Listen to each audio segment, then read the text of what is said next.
party. The August sunset was as thick as apricots, jammy and just as juicy. Christopher was on his way back from the country.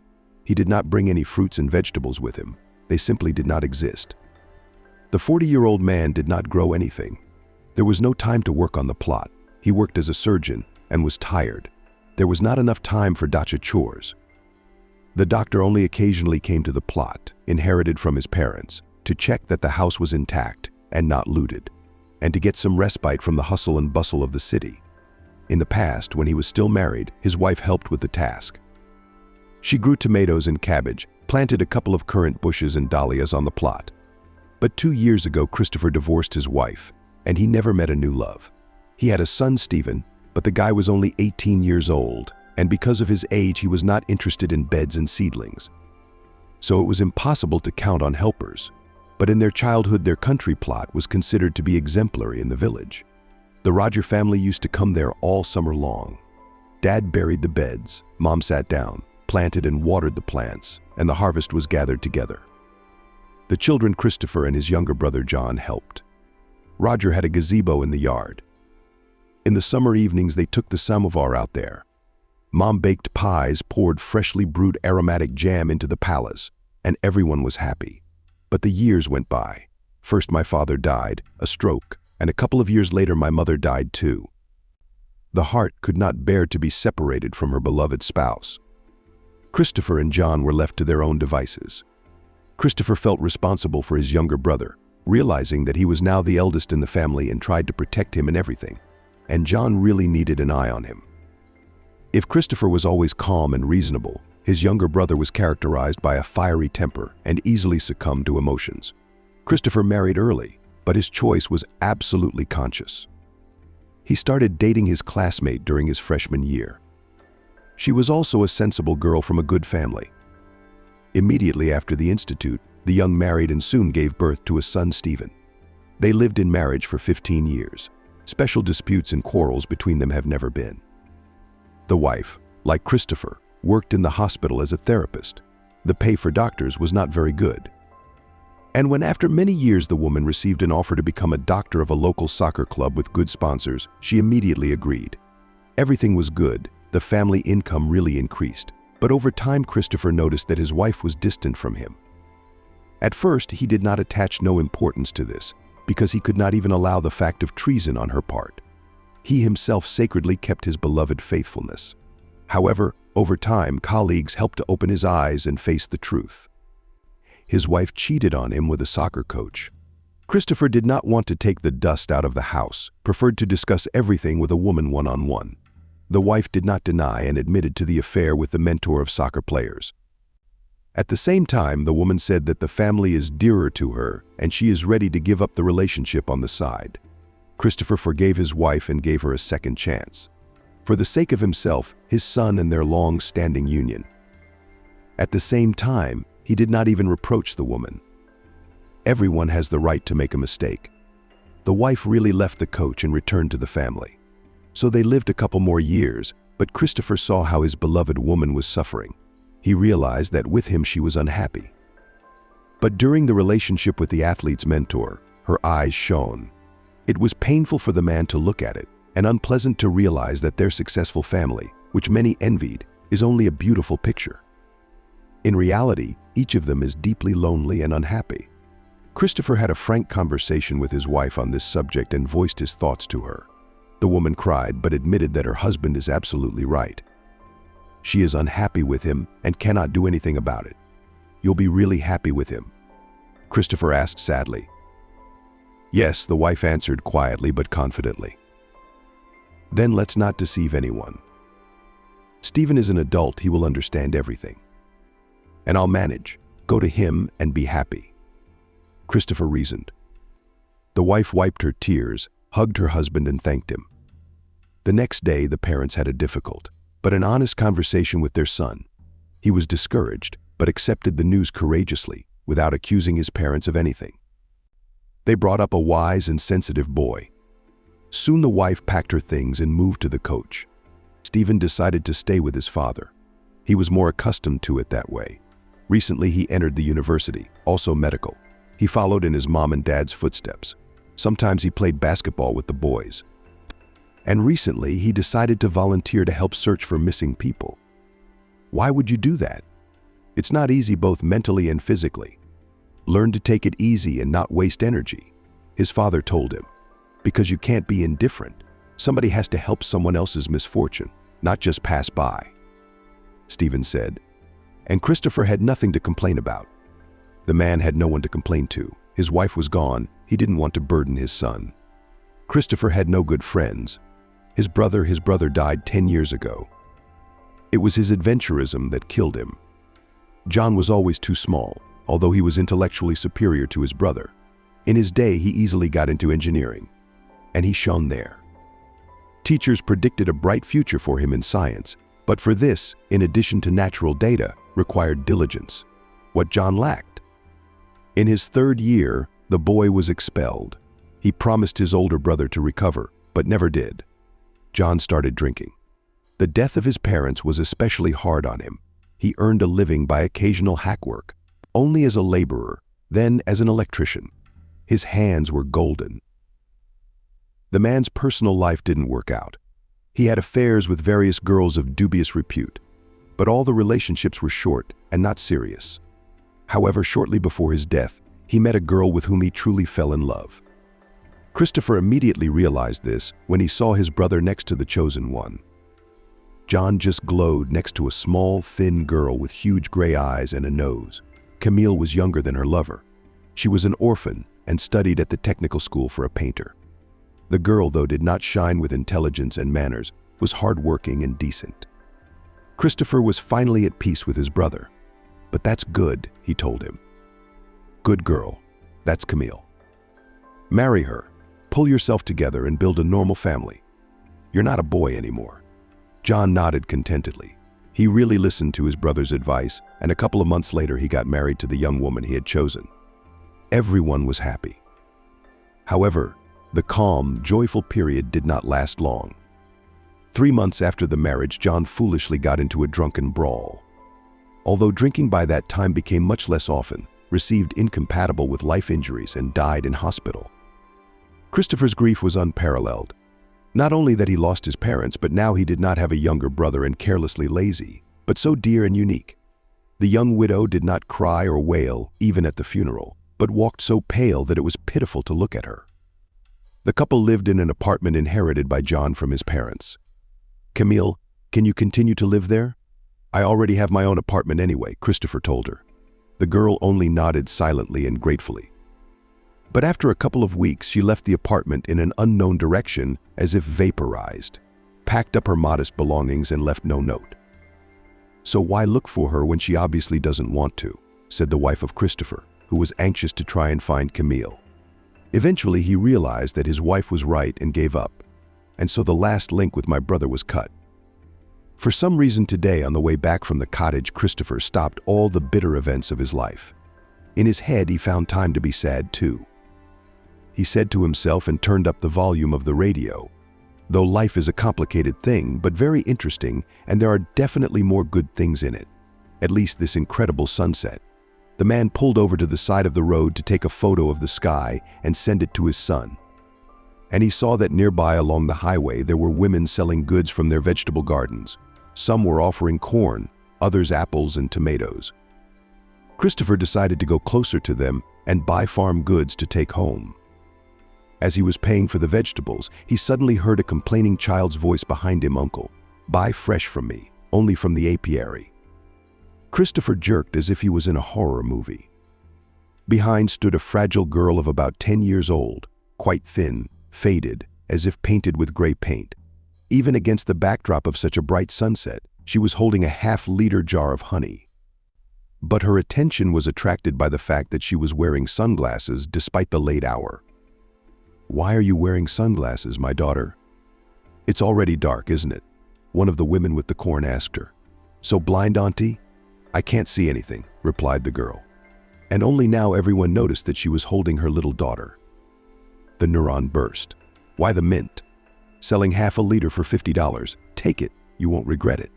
"Variety," said the girl. "Here's the money, buy," said the man, handing the child $10. "Change is not necessary. The girl slowly approached the man, took the bill, thanked him, and leaning on a bone, walked along the curb somewhere in the distance. "And who was she?" asked one of the traders from another. "How should I know? It's the first time I've seen her here." "I thought you knew," Naira replied. "I saw her once in the neighboring village. She was gathering there. They're new residents, I think. They bought an abandoned house on the outskirts. There are non-humans settling there, and they don't communicate with anyone. We don't know who they are, where they come from." Another woman joined the conversation.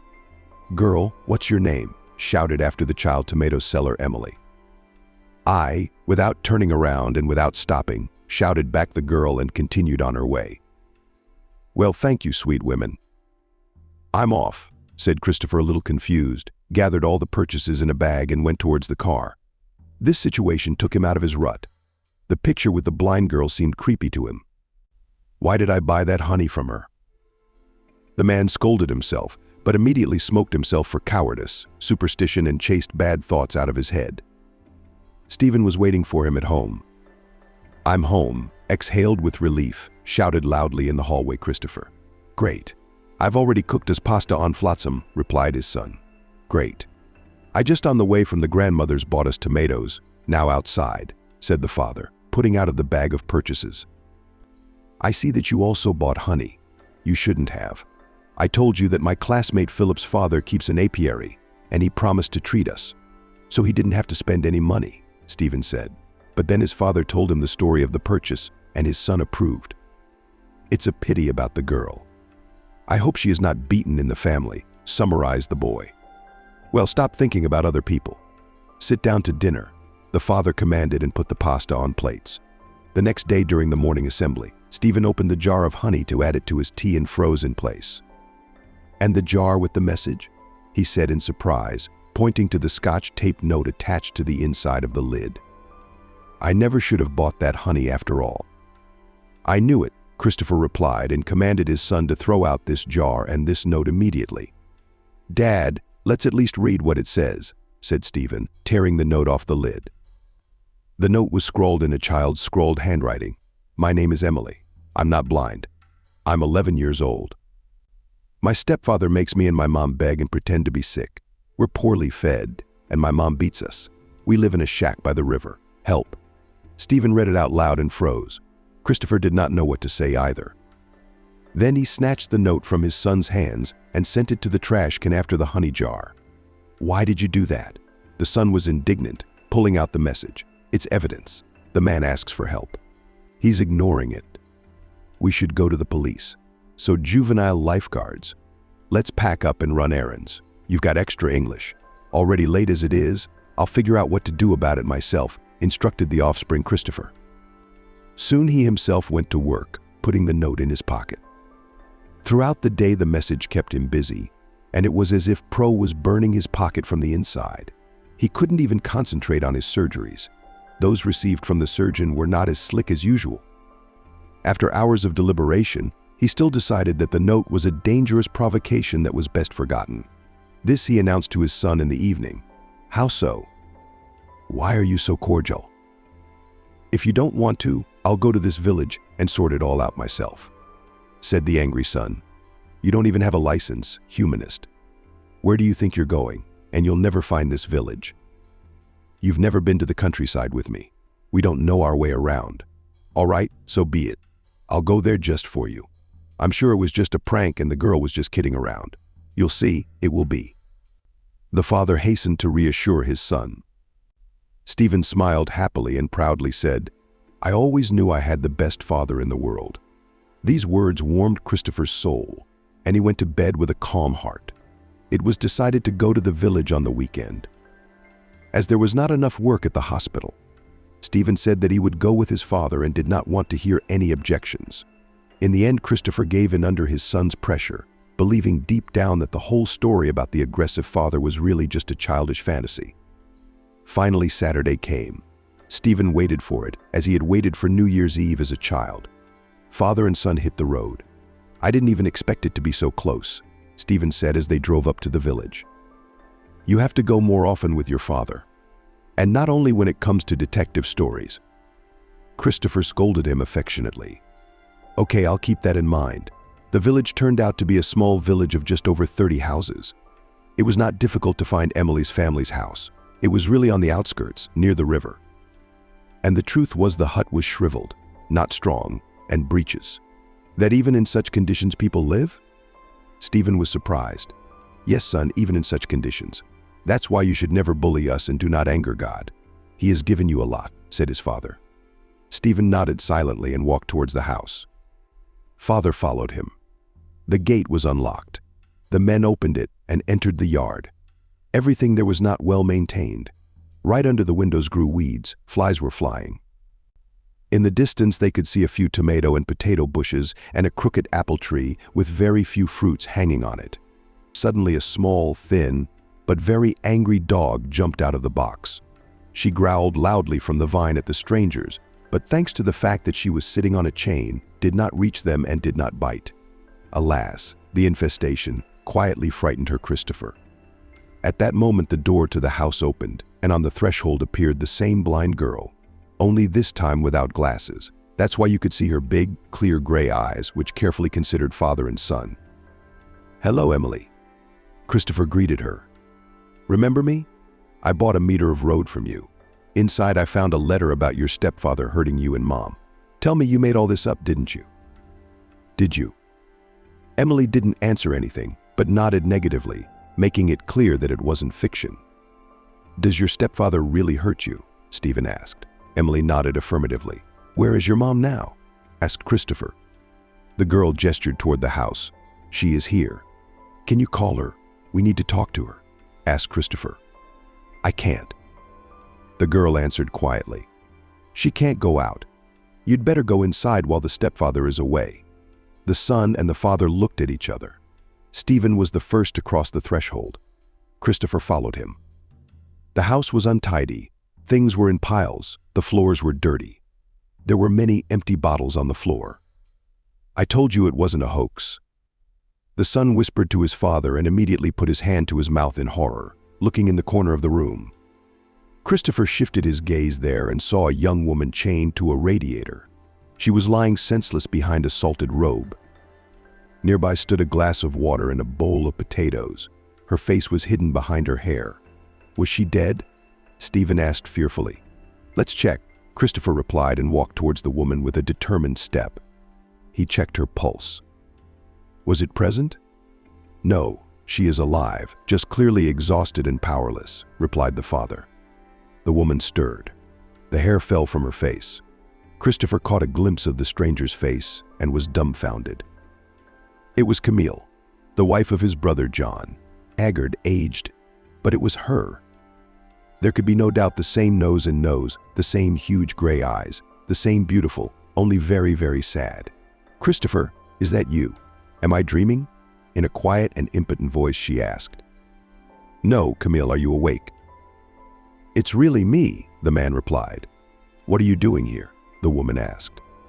Apparently saving you and your daughter, said Christopher with a glance, looking for objects with which to break the chain and free Camille. Who is it? Stephen did not understand. Your dead uncle's wife. You were just a child. I guess I didn't remember her, Christopher explained briefly. And this is my cousin? Stephen asked, pointing to Emily. She pressed herself against the wall and froze, not saying a word and afraid to move. That I do not know, answered Christopher honestly. Only now he noticed that the girl's hair was curly just like John's, and the ages matched. But he had no time to lose. Camille had to be released immediately. They'd deal with the rest later. Stephen, do you see any pickles or tongs?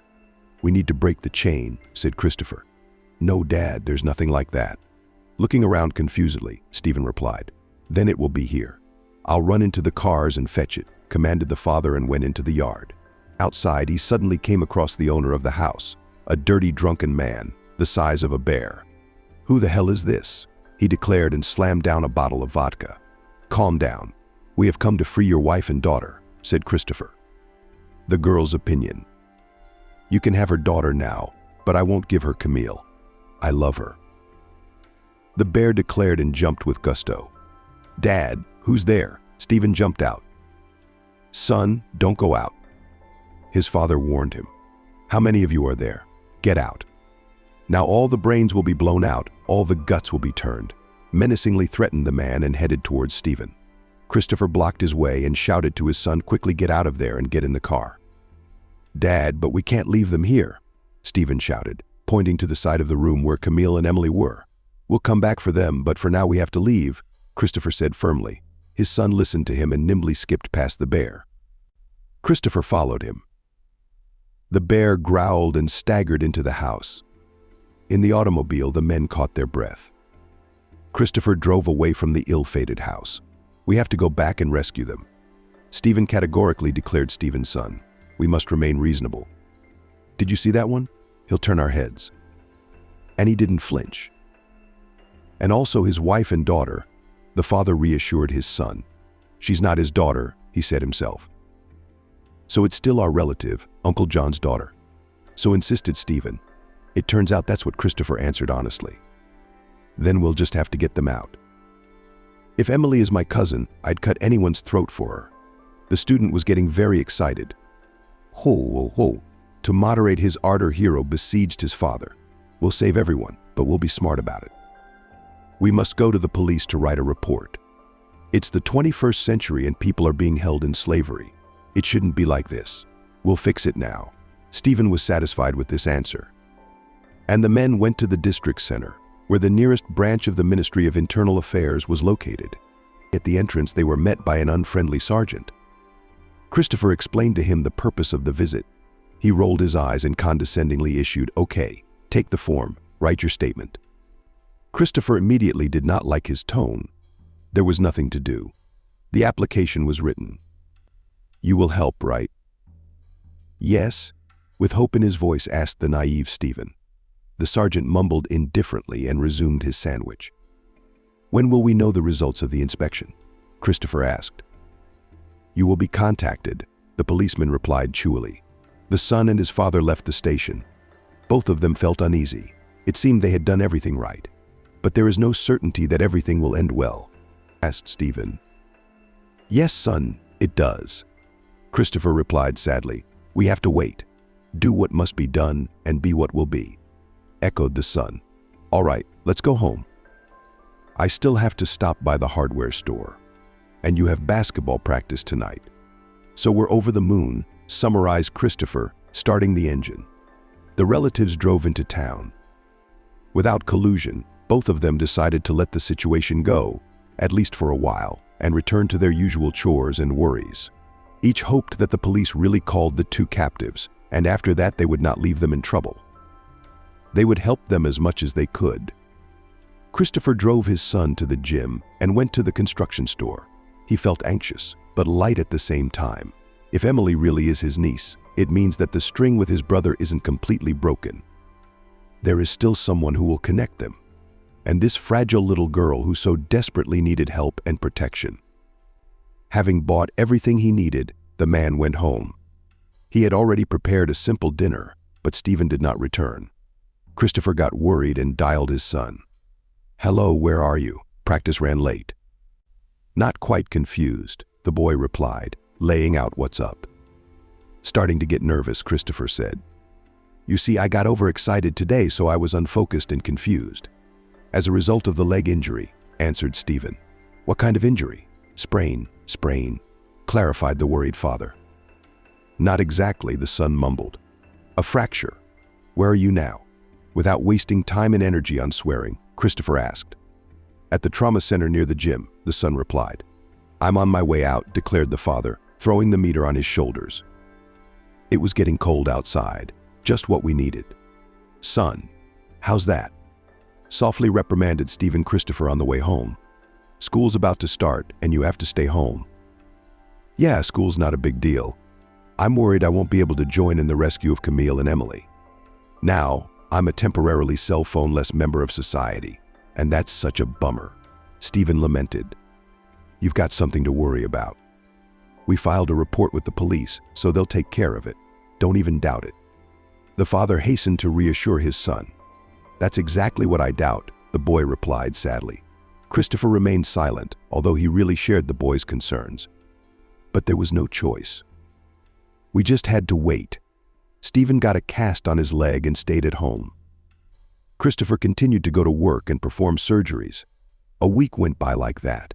Then another news from the police. Stephen. "Dad, I think we should know what's what," he said to his father. "Are you the son?" The man answered. He took time off work and went to the village. At the local police station, he was met by the same sergeant. Just like last time, he was munching on a sandwich. "Hello. A few weeks ago, I left a statement about an act of violence against a female girl in one of the houses in the village.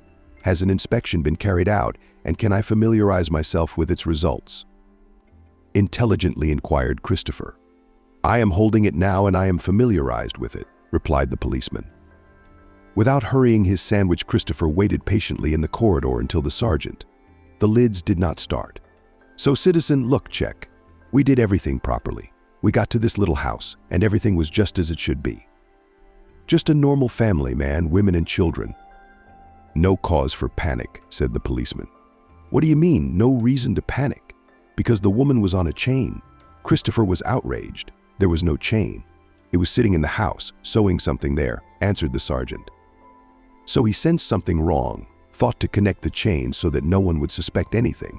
What a bastard," Christopher thought. "But you've seen the state they live in. It's totally unsanitary. There's a child in the family," the man continued. "Yeah, that's how a lot of people live here. That's no reason to arrest them." The sergeant persisted. Bruises on the woman's arms. He's beating her. And how thin she is. She doesn't eat enough." The man continued. "But you know, we don't have a law on domestic violence, and so there are rattles in every hut." So the policeman replied, making it clear that this was the end of the conversation. Christopher understood everything, turned around and silently went to the exit. "There is no point in looking for help here anymore," he said quietly, looking around the building.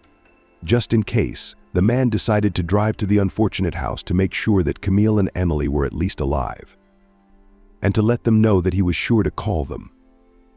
On the way, the man stopped by the village stores, bought some food there, realizing that the woman and the girl were really starving. Christopher hoped that he would not catch the bear at home again. Apparently, at that time, the man went drinking with local drunkards and left his captives alone. And to prevent the woman from escaping, they chained her up like a dog. Just thinking about it makes the man's heart grow heavy. He was right. The bear wasn't home. At the chained dog sitting outside the house, Emily jumped out of the house again. Seeing the familiar, she smiled. "Are you and your mom alone?" Just in case, Christopher made sure. The girl nodded silently and gestured the guest into the house. Christopher followed her niece. Her mother was again sitting by the radiator on a chain, but this time she was conscious. "Hello, Camille." The man greeted her. "Do you recognize me?" "Yes, Christopher?" "I do." "Hello." The tormented woman said quietly. "I thought I was imagining things last time. I thought you were with some guy." "You weren't imagining it? It was really me and my son Stephen," the guest explained. "Stephen." Camille said softly. "I remember him. John loved him very much. He grew up to be a real beauty." "Yes, that's true," Christopher replied. The memory of his brother warmed his heart. "Emily is John's daughter. Did I get it right? Am I right?" Camille said sadly. "Do I have anything left of him?" "She has my eyes, her husband's smile, her curls, just like John's." "But Camille, why didn't you tell me you were pregnant? I would never have left you." "Are you sad?" Christopher asked. "I didn't find out right away, you know. When John died, I decided for myself that I would not become a burden to you. What I was to you, in fact, a complete stranger. My brother and I had only been together a few months. Related properly. We didn't have time. You had no parents. You had a family of your own, a wife, a son. Why did you need another one? I was worried. And your wife didn't like me. She didn't like me. Especially when she found out you let me stay at your parents' apartment. I mean, she's already got a place for Stephen. And now I'm the middle of nowhere. I'm a simple girl, but I've always been proud. I don't want no one else's handouts. So I decided to leave in English so as not to inconvenience anyone. I found out I was pregnant later. At first, I didn't even realize what was happening to my body. I thought it was just nerves, till I felt a stirring in my tummy. I was an orphan, growing up without a mom. I didn't have anyone to talk to. I was too embarrassed to come back to you with mine. It's been a couple months since John died. I was afraid you wouldn't believe me that it was his baby. You'd say I was having an affair. Now I'm lying. And so I was left to my own misery. Oh no, Emily, it's not trouble. It's the best thing that's ever happened to me in my life, along with John. But how did you end up here, Camille, with that monster? Christopher marveled. I was so sorry, confused, frightened, that someone nailed him, or his name, explained the woman. I, as an orphan, was entitled to my own apartment. Everyone gave it to me honorably, but it had to be renovated. I needed a helper from somewhere. I don't even remember where Michael came from. So big he seemed unreliable. He volunteered to do everything, to help me with everything. I agreed gladly. So he fixed up my house. So we settled down, Emily. He said he'd raise me like his own. I didn't feel any love for him like John, but I had a man around and I felt safer. The first years we lived normally, whether to stick to the bottle, but it was not critical. You know, John used to do it too, so I was used to it. But then when Emily turned 5, Michael went off the rails. I don't know what got into him. He started drinking heavily. And then he started raising his hand. Only from the basement, he'd make some kind of a mess. I was working as a saleswoman at the time, and he was jealous of the loaders. In the end, he made me quit my job, said that he would provide for us himself, but you have to work somewhere for that. He drank, continued to beat, but most importantly, never touched the wall. I'll put up with it somehow. Eventually, he got into debt and forced me to sell the apartment. With the proceeds, he bought this crumbling house in the country. We still have some money left over, and we're living on it. Yeah, well, it's almost starvation. When he leaves, he chained me to the radiator so as not to go to men and did not make him jealous. And I've never had anyone but him and John. Michael also makes me go to the wall to beg. He even made up a legend for his daughter. He said she was blind. So you'll have more money, they'll give you more money. So she's wearing glasses. But the world is not without good people. Who will give her a box? Somebody gives her a mitten, somebody gives her a tag. That's the jar she sold you in the end, and a complicated note. She made it all up herself. I didn't even know about the message. And it had to happen that my daughter met not just anyone, but you, her uncle. We're definitely saved now, aren't we? We are, Camille, Christopher reassured. The man realized that Camille was still a young woman in her early 30s, but because of her unhappy life, she looked about 10 years older. The man felt even more sorry for his acquaintances and decided that he should try to rescue her right now. Did he voice his idea? No, not at all, frightened, the woman declared. Why? Christopher wondered. Either he'll come, we'll make him, and it won't end well. Have you seen him yet? Do you know how strong and crazy he is? Plus, he has my passport and Emily's birth certificate. He took them when we moved here, and he won't give them back. And without them, my daughter and I have no rights, Camille explained. So let me look for it. He's probably hiding them here. Christopher suggested. We've already looked. Emily timidly joined the conversation. But we didn't find anything. That's true, Camille added. Either it's wrong or it's easy. Where he's hiding the documents, I have no idea. But they have to be found first, and then we have to run away. Understood, the man replied. Then that's what we'll do. I'll think of something, I promise. In the meantime, take some food. Bought it for you. How did Camille feel? He'll eat what's left over from the causality, so his stepfather won't find it. You're skinny. Passion hurts to look at. Save your strength. Soon we'll make the leap and you'll be free. Then Emily suddenly ran up to the man, hugged him and cried. Either Uncle will not fail or he will not fail. A lump came to Christopher's throat, but he held back the tears. At that moment, he realized he couldn't dash the hopes of these poor people. All right, Christopher, move on. It's not safe for you to stay here. Thank you for both the food and the participation. An anxious Camille started begging him. Yes, I'm off. Be patient for a while, things will get better soon. The man said goodbye and hurriedly walked towards the exit. He was very worried that he would run into Michael. He was not afraid for himself, but for the girls. If the bear spotted him here again, he might take his wife and stepdaughter somewhere far away, and their trail would be lost. Christopher, however, was lucky. He quietly left the village without being confronted by the fiend. Stephen was waiting for him at home. But how did it go? The police got involved. They were pulled out of their confinement. Excitedly, she asked her father. "No, son, it's not that simple," replied the man. "Come to the kitchen. I'll tell you all about it." During lunch, Christopher recounted the sad story of Camille and Emily, and also confirmed that the girl is indeed Stephen's cousin. "I knew it. Well, now we just have to save them." "What are we going to do?" asked the boy. "We have to think it over," replied the father. "Give me time. I need to rest now." "That's a good idea. It doesn't come into my heavy head." "Okay, let's rest," said the son. He left the next day. At the hospital, Christopher assured his son that he would be sure to voice the ideas that came to his mind in the evening. While working, the man was a little distracted from his worries. Besides, his work was very responsible. He had to work hard. In the evening, on his way home, he really did not know what to say to his son. He had not made up his mind. Entering the apartment, the man realized that Stephen was not alone. There was some girl in the apartment. Christopher determined this by the woman's sneakers in the hallway and the smell and perfume. "So it looks like we finally have a bride," Christopher said joyfully under his breath, and went to the kitchen, where the voices were coming from. The man saw that opposite Stephen at the table sat a pretty girl, but noticeably older than his son. They were talking passionately about something. The age difference made the man a little tense.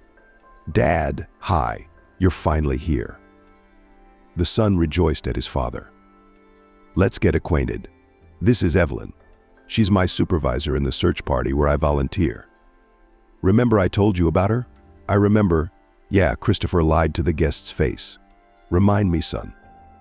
Are you two dating?" Evelyn woke up laughing. "Oh, don't worry, even I'm 10 years older than your son." "What love. We have a purely working relationship that has grown into a buddy relationship over time. You have a very kind, sympathetic son." "That's very rare," the girl said. "I know, thank you for," Christopher was embarrassed. "I just heard that Stephen broke his leg, and I decided to visit him. I brought him some fruit," Evelyn said, pointing to a bag of apples, peaches, and seasonal plums. "Thank you. Very much appreciate the fruit, for your attention," thanked the guest Christopher. But that's not all. "I know you're angry, but still, I trust Evelyn completely, so I told her what I told Emily. I could see that you were confused after last night's trip and couldn't figure out what to do next. Evelyn is an experienced person. She is a volunteer. She has been dealing with missing people and human troubles for almost 10 years.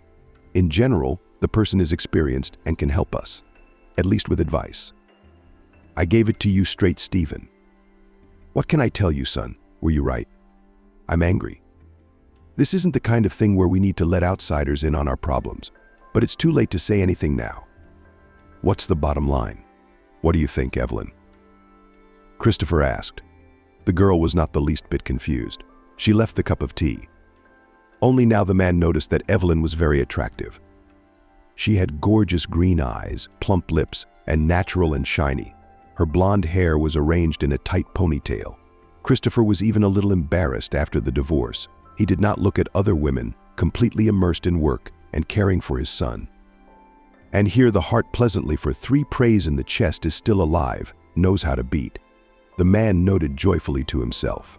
Meanwhile, Evelyn began her monologue. Thank you, Stephen, for your confidence, Christopher. And I guarantee you that I know how to keep secrets and will not take a single unnecessary word out of this house. As for the story, it's a difficult situation, to put it bluntly. The women feel sorry for the girl.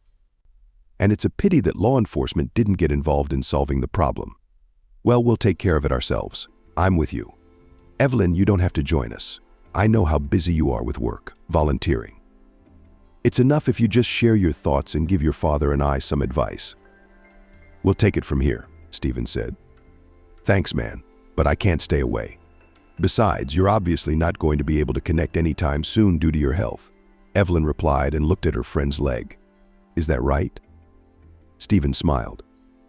Well, continued Evelyn and smiled, which brought a flush of color to Christopher's cheek.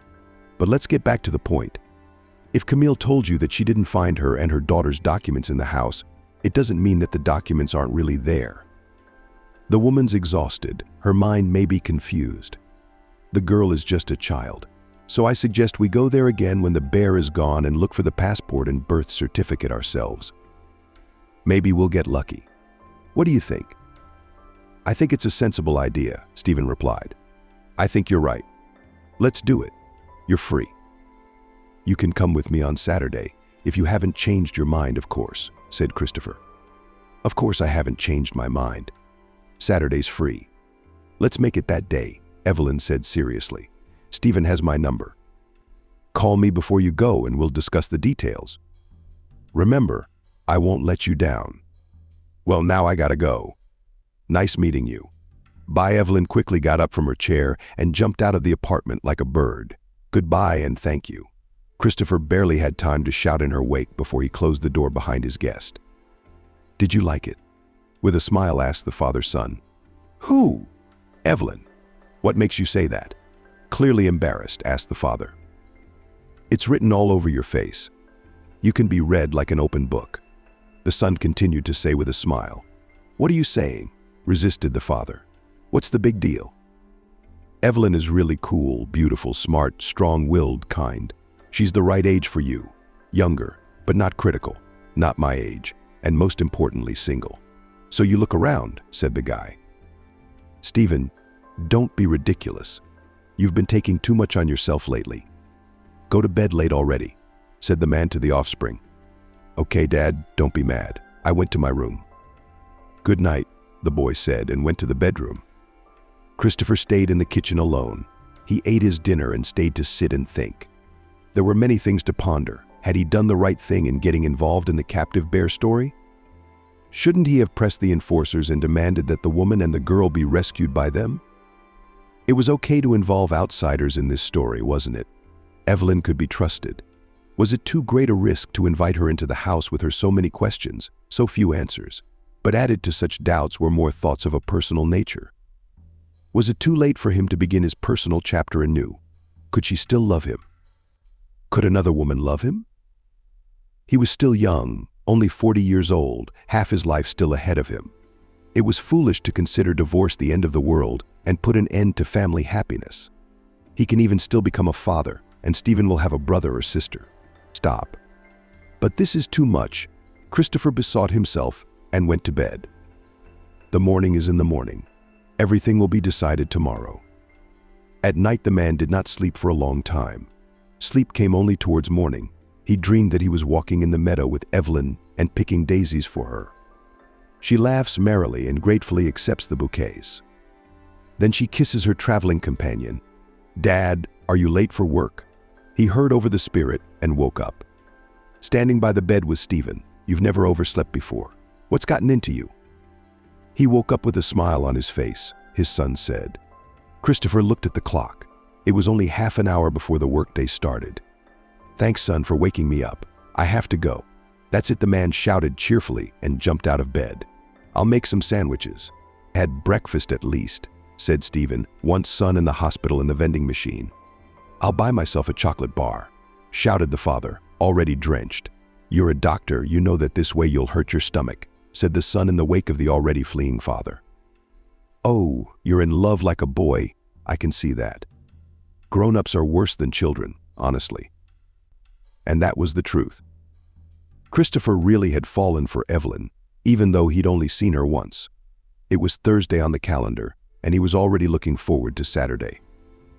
After work he stopped by the store, bought himself a new t-shirt and pants that he was going to wear to the village, and went to the barbershop and got a haircut, which was to prove a point. Met him in the evening by his son Stephen. Don't be silly. Evelyn had nothing to do with it. It's just that with all the trouble I've been going to, I've really let myself go. It's about time you cleaned yourself up, the man explained. Okay, I get it. You don't have to make excuses, said the son and clarified, you sure you don't want me to go with the three of you? It'll be safer. Son, that's out of the question. You stay home and heal your leg. First of all, you're really out of shape right now, for obvious reasons. Secondly, if anything happens to you, I'll never forgive myself, Christopher said. "And Evelyn, if anything happens to her," Stephen asked, "it'll be fine." "Let's call it a day," said Dad. On Saturday, he picked up Evelyn. She was already waiting for him at her front door. Tight trim, in strong-legged pants and a t-shirt. One had to be blind not to notice that the girl was in marvelous shape, and Christopher was not blind. Noticing this look, the girl pulled on a loose sweatshirt already in the car. The driver was embarrassed and shifted his gaze to the road. "Are you sure you haven't changed your mind?" he asked his traveling companion. "Right," the girl commanded. Christopher and Evelyn set off for the village. On the way, the driver told a little about himself, who he worked, what he was into, what his relationship with Stephen was like. In response, Evelyn told about herself. It turned out that the girl is 29 years old, she works as a financial analyst, and in her spare time she helps to find people. And she's also into rowing. "Doesn't your husband get jealous of your lifestyle?" Christopher asked. "I'm not married?" Without a shadow of embarrassment, answered Evelyn. "You never have been?" "No, I haven't," Evelyn declared. Amazing. Christopher was sincerely amazed. No surprise at all. "I just haven't met true love yet." "For nonsense I do not give away," said, as cut off the girl. "Understood," said Christopher, and until the village did not speak on the subject of personal life. Finally, they reached the cherished hut. On the way, they bought some food for the captives just in case. According to my calculations, the bears were not home yet and would not be for a couple of hours.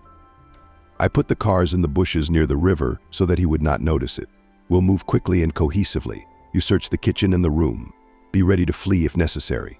Your shoes are comfortable, I can see that. And most importantly, don't be afraid of anything. I'm right here. Christopher instructed the girl. She only nodded silently in response. In her eyes read confidence and not a shadow of doubt or fear. They quickly entered the house. There was really no house. Christopher exhaled. Camille was in her usual place, on the chain near the radiator. Emily sat next to her and stroked her mother's hair. This picture brought tears to Evelyn's eyes, but she restrained herself from crying when she saw Christopher and the stranger on the doorstep. Camille shuddered. "Don't be afraid, it's Evelyn. She came with me, she can be trusted. We're going to rescue you. We decided to search the house again and see if there are any documents here. What if you and Emily searched?" "Not very well," Christopher explained. "Yeah, I got it. I don't mind. Search." Camille agreed obediently. "We also brought you some food. Eat up." Evelyn handed the bag of food to Emily. She took out a banana, peeled it, and began to feed her mother. Christopher and Evelyn began their search. As agreed earlier, the man stayed in the room while his partner headed for the kitchen. "Good girl," Camille said quietly. "Who?" Christopher wondered. Evelyn explained to Camille, "If you like not missing your happiness, get married." The man did not answer anything to this and continued his search. He covered all the closets, climbed under the bed, the table, studied every corner, but found neither passport nor birth certificate. Hoping that Evelyn's search had been successful, he went to the kitchen, but she just fluttered her arms. "Empty," she said. "The bear must be hiding the documents somewhere else. Well, then we should go." "We'll think about what to do next," said Christopher. "It turns out so," agreed the girl. The partners guiltily explained everything, Emily, and headed for the exit. At parting, Evelyn hugged the girl tightly. "You're a great girl.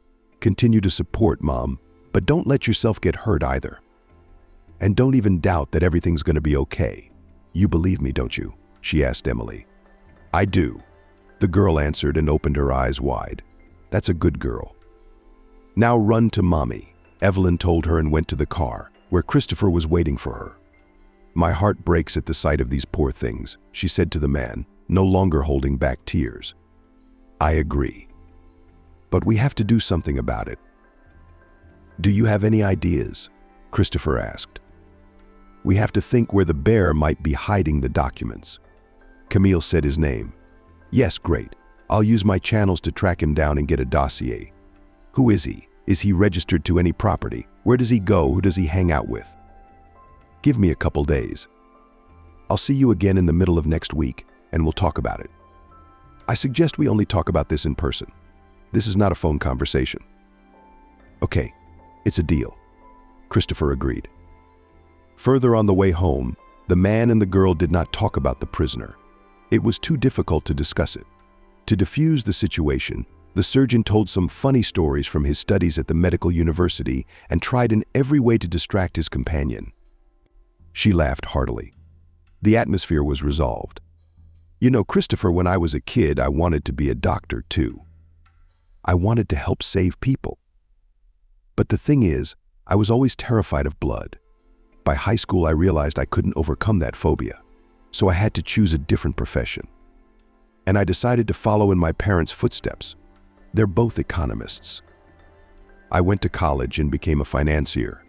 But this desire to help people never went away.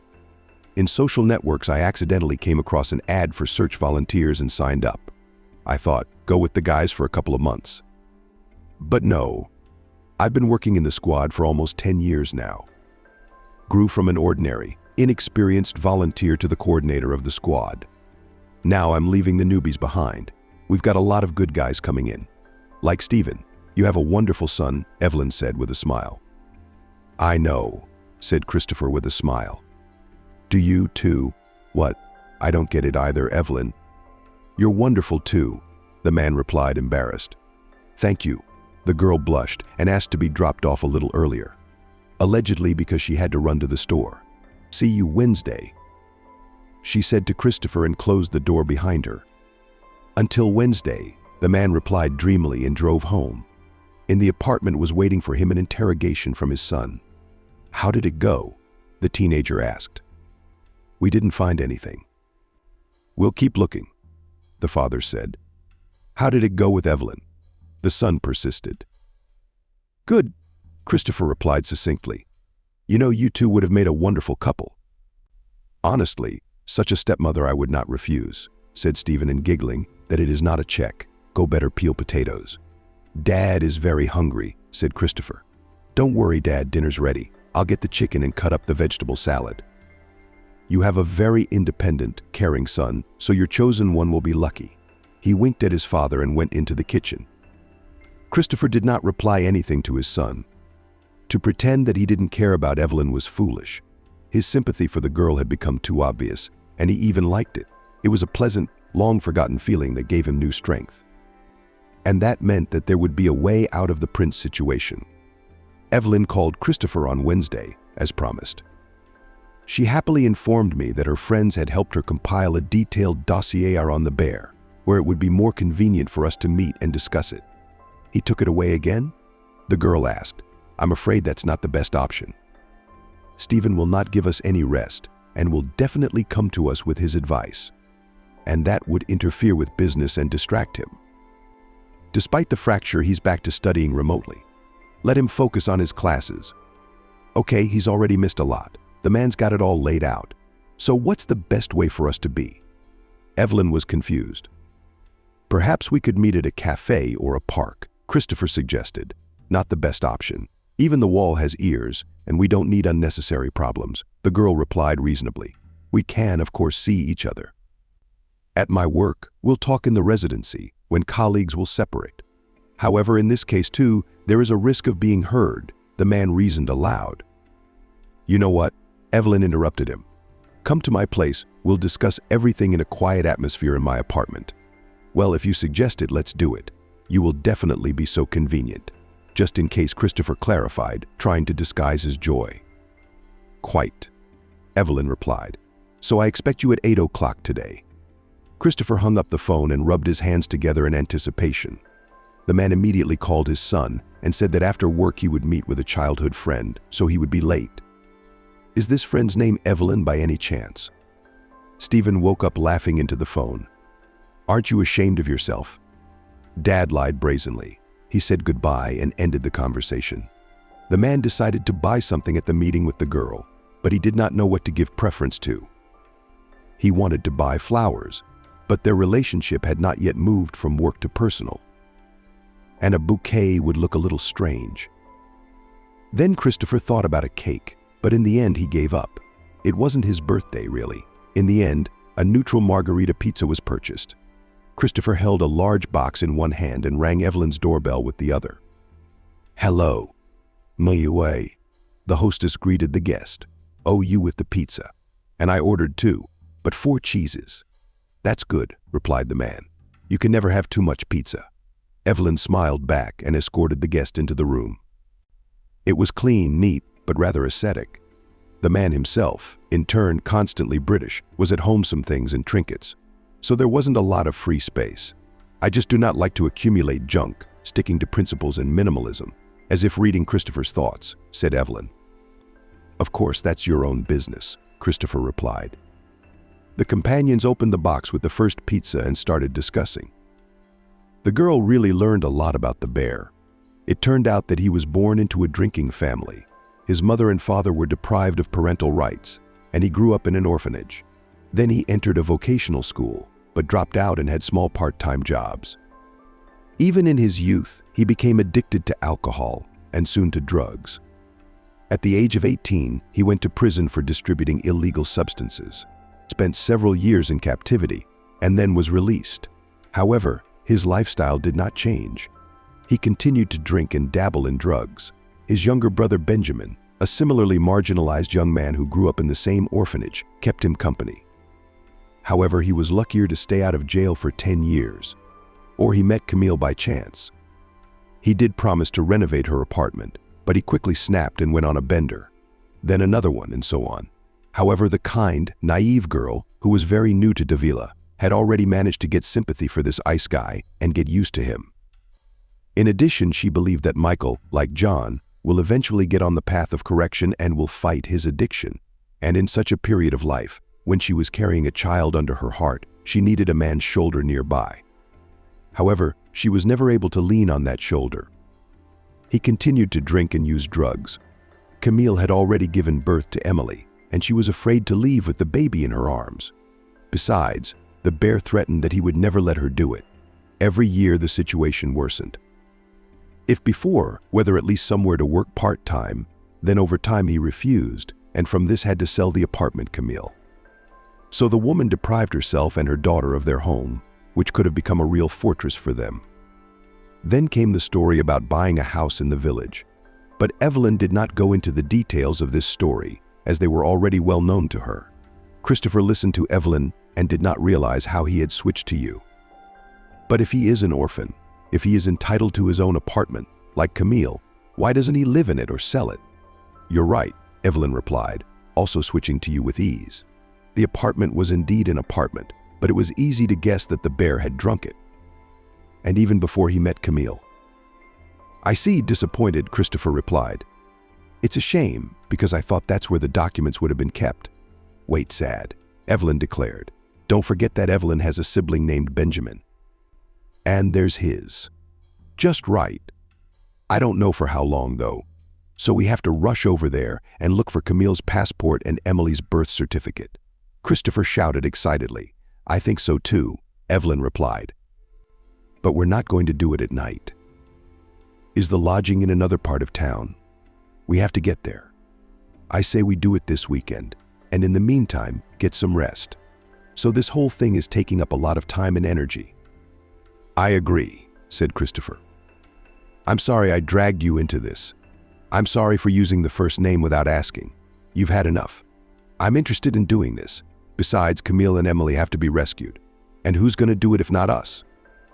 And as far as the you thing goes, we should have done that a long time ago. You're easy for me, Evelyn said, embarrassed, and Christopher agreed with you. Do you mind if I open the wine? I'd really like to relax. Remember, you're driving, so I can suggest pomegranate juice. It's almost the same color, smiled the landlady. Of course I don't mind, and I won't refuse the juice, Christopher smiled back. Evelyn argued a bottle of red dry, and the guest poured pomegranate nectar. They threw in a toast to the rescue of the captives, and began a heart-to-heart chat. They talked about traveling, sports, weather, anything, and on every topic they found common ground. Suddenly Evelyn suggested a drink, and then kissed Christopher. He reciprocated her. However, the girl quickly sent from him with the words, "What am I doing? Is it all wine?" No, it's fine. I should have done it myself first, but I didn't dare. I like you very much, admitted, humbled Christopher. And I like you, Evelyn replied, and then went on. But now we'd better get our feelings and thoughts in order and go home. Stephen is waiting for you. Are you right? The man agreed obediently. "I won't be saying goodbye for long." While in farewell, Christopher wet Evelyn's cheek, after which she closed the door behind him. The man drove home like a juvenile daredevil. He was carried by the wings of love. It was almost on the clock. His son was already asleep. Christopher decided that he would tell him everything. But later, in the morning, Stephen didn't torture his father with interrogations. He had figured it all out himself. It wasn't hard to do. The fact that Christopher was with the woman he loved, and not with a childhood friend, gave away his happy appearance. His son hadn't seen his dad like this in a long time. Maybe never. At the same time, the boy realized that he no longer had the right to make fun of his father, because their relationship had apparently become serious. And that's no place for a smirk. Christopher, meanwhile, was looking forward to Saturday, primarily because of his upcoming meeting with Evelyn. But he was also anxious to find Camille's papers. It couldn't wait any longer. The woman and her daughter were in dire need of rescue. On his day off, the man picked up Evelyn, and they went to the apartment of the bear's brother. His house was located almost in the suburbs, not the most prosperous part. Empty beer cans, cigarette butts, and other trash littered the driveway. Yeah, it wasn't the nicest place. Evaluator looked at the high rise from the car window. "I hope we won't have to stay here too long. Quickly, 1,000 documents, and let's go to the village to call the captives," said Evelyn, and got out of the car. The man followed her to the 8th, the girl explained, entering the elevator and pressed the button. In the stall, he felt a rush of adrenaline. What if they met aggressive alcoholics in the apartment, who attacked them with a knife, and he would suffer the sad fate of his younger brother? But the man was not afraid for himself, but rather for Evelyn and Stephen, who would then be left without a father. As if reading his thoughts, the girl whispered, "It will be all right, trust me." Christopher nodded silently. They went up to the right floor. The man immediately realized which apartment they were interested in. There was loud music and voices of people. Evelyn pressed the bell. For a long time, no one opened. Then the music. A man's voice was heard from behind the door, not friendly. "Who are you? What are you doing here?" he asked. "We, your neighbors, are collecting signatures to lower the water bill." Evelyn knew instantly. "Are you sure you're illegal?" The stranger continued incredulously. No, we're married couples living on the 5th floor. We're just sick of paying the cosmic bills every month. So we've started a petition. Please sign it. The more signatures we collect, the less we will pay," continued Evelyn. After a short pause, the man opened the door and gave Evelyn and Christopher an incredulous look. He looked a lot like a bear. Really considerably thinner. "You see, we are not from the police. We don't have any weapons with us." The girl smiled as sweetly as possible. Christopher, meanwhile, remained silent. "All right, come on in, because that Jack was really rude. The bills are really outrageous. We've got to do something about it. Evelyn, the landlord, let the guests in." "She did," whispered Christopher, to inspect the closet and the sideboard in the room while she distracted Benjamin in the kitchen. The apartment was a terrible mess. The floors were dirty, dust clung to the furniture. There was trash lying everywhere, including syringes. Christopher looked around squeamishly. "I believe your name is Benjamin?" Evelyn asked the owner. "Yes, that's great. Benjamin. My husband has to go to the bathroom. He's just shy. Do you mind if he goes? I'll explain in the kitchen. It's all about the rates. What's the benefit to us if the petition goes through and calculates how much you'll have to pay?" "All right. That's good." Evelyn pushed Christopher to the side and managed to whisper to him. At the same time, she herself led Benjamin into the kitchen.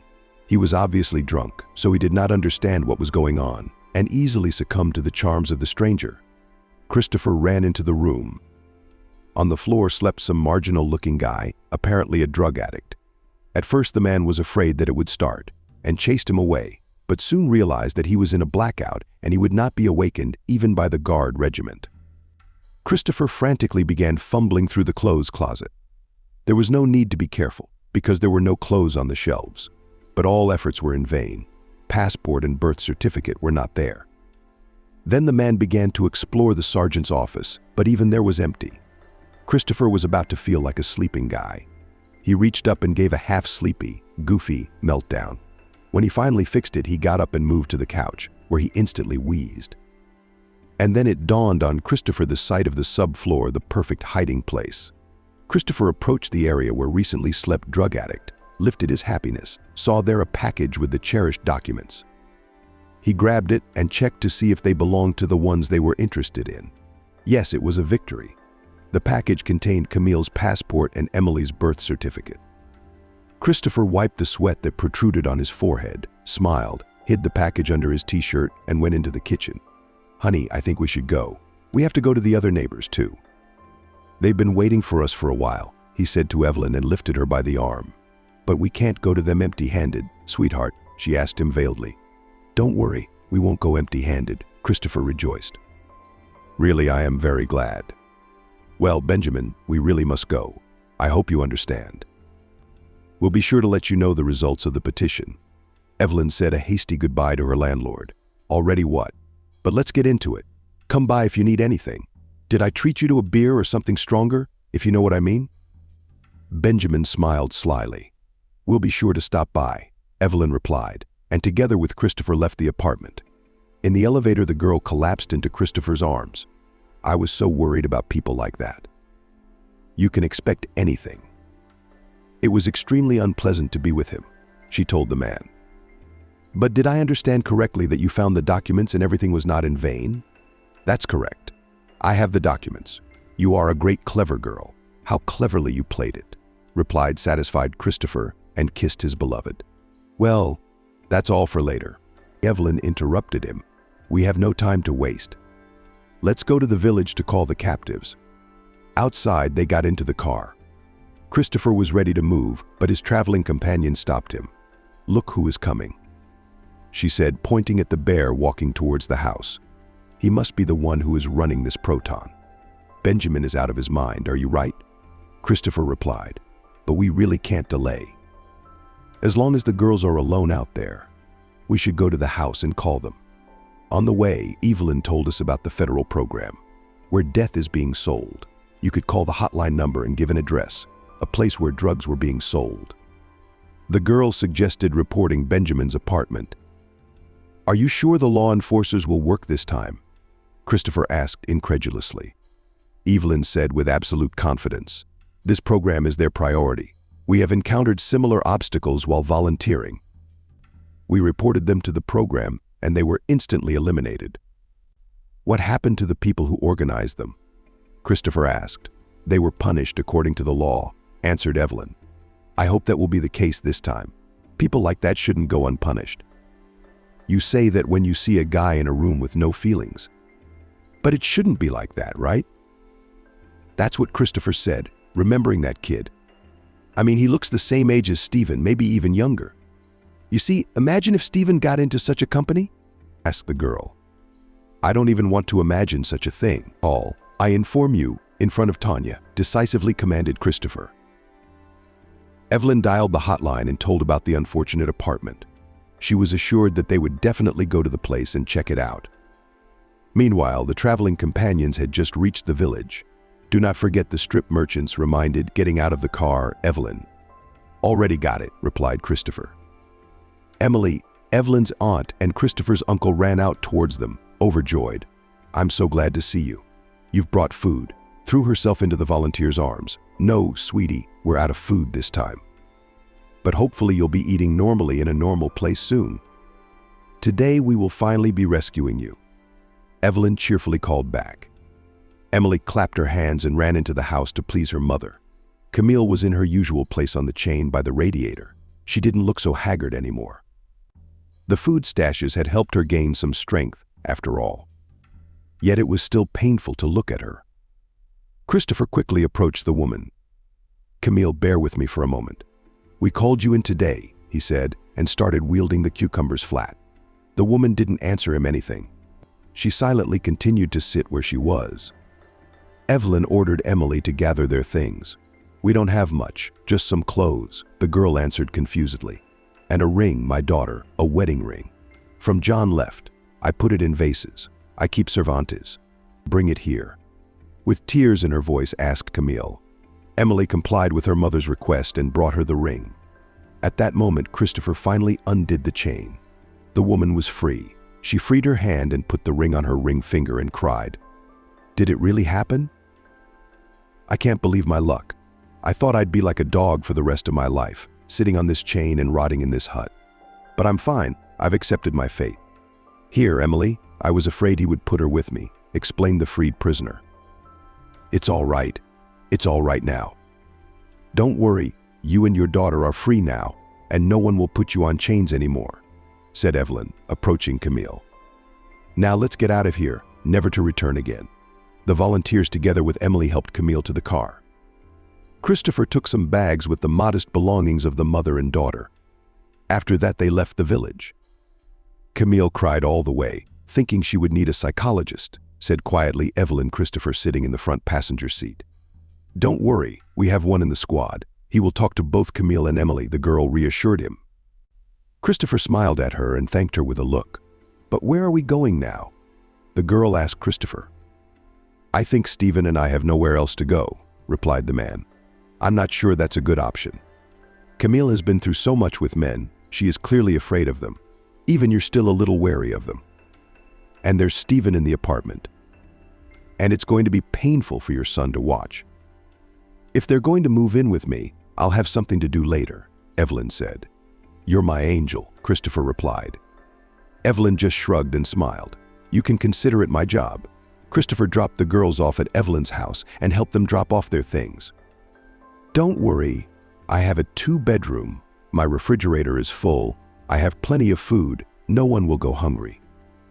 I'll get Camille some new clothes. You've seen the new clothes she's got with her. And tomorrow then come and we will think how to be further, the girl said to the man in farewell. Christopher hugged his beloved, kissed her, and went home. Stephen realized from his father's happy look that the adventure had succeeded and the captives had been rescued. The father did not keep the intrigue and told his son the story of the rescue of mother and daughter in great detail. But you're good, aren't you, Mr. and Mrs. Smith, and you did it all in secret from me. Think about it. The boy reacted emotionally. You've got to study now. That's your first priority. Besides, you're right in that we really hit it off with Evelyn and the two of us got along smoothly, the father explained. And am I right that she's become more than just a partner to you? Stephen winked slyly. Right. We're dating. Time will tell. Maybe your joke about the young stepmother won't be a joke at all, Christopher replied with a smile. I'm very glad and I suggest we open some champagne for the occasion, said Stephen and ordered Baru into the kitchen. Let's have a book instead, said his father. What do you say, father? Obediently, the son agreed, pulling out the right bottle. The next day, Christopher went to Evelyn's house in the morning. She invited him in, but gestured for him to be as quiet as possible. A psychologist has already come to see us. She is talking to the girls, the landlady explained. I see, Christopher whispered. They went into the kitchen. I have great news for you. I called back the hotline where I had reported Benjamin's apartment, and they told me that the brothel had been shut down and the people who had started it had been arrested. So there is justice in this world after all. And as for the condition of the prisoners, the specialist has already said that it's not a simple psychological trauma, but we're working on it. We'll have to get some therapy, and everything will be fine. Camille is still very young, and Emily's flexible child psyche will recover. But it's important that they get support from people close to them. Do you know if they have any relatives? Asked Evelyn. Just Stephen and me, replied Christopher. But that's enough. We'll be glad. We'll give you the support you need. That's good, hugged the chosen one, Evelyn. Don't worry about housing for them at first. I have decided everything and I am ready to host a crisis center for women in a difficult life situation. Similar sufferers live there. They are fed, provided with shelter and clothes. True, this option for a maximum of 3 months. Then we'll have to find something else. It is a pity that the bear sold Camille's apartment and she is left without a place to live. That's not quite true, Christopher replied. She has a place to live. I mean the apartment that my brother and I got from my parents after they died, where John lived. That's where he took Camille after the wedding. It was supposed to be theirs. I didn't have a problem with the place. My ex-wife and I bought ours fairly early on, and then she moved into her new husband's country house and never laid claim to our 2-bedroom. So, Your parents' apartment remained empty after John died? Evelyn asked. Not exactly, Christopher explained. I rented it out to tenants at first, and a year ago I started renovating it. I thought Stephen would move in. He's 18 now, after all. It's time for the other guy to start his own life. So the apartment's all ready to go. Come and live. And that you will easily give away the place I was preparing for my son to other people. Evelyn was surprised. Yes, Emily is my niece. I have to do it for her and for my brother. Besides, she and Camille have been through so much in this life. I'm not giving up my last piece of bread. I'm not poor with time. Either buy Stephen a new apartment or give the one we live in now, shared his plans Christopher. And where will you live? Asked Evelyn. And this is already a matter of the 10th. I have arms and legs. I won't lose them, the man answered proudly. Evelyn hugged him tightly. The lovers stood like that for a couple of minutes, and then the girl took the floor again. I've already told you that I have a 2-bedroom, and I've already become too free in it. I want that. A man next to me, strong and reliable. Do you understand what I'm getting at? I do, Christopher replied with a smile. Evelyn, sweetheart, if that's what you want, I will willingly come to you and serve you faithfully. That's good, the girl said cheerfully, and I don't think we should wait a couple of years for Stephen to grow up a bit. He's a wise and adaptable fellow. Even the dinners he cooks for you, not you for him. So I suggest we move as soon as his leg heals. How do you feel about that? With great optimism, dear, answered Christopher. The lovers kissed. At that time, a joyful Emily ran into the kitchen.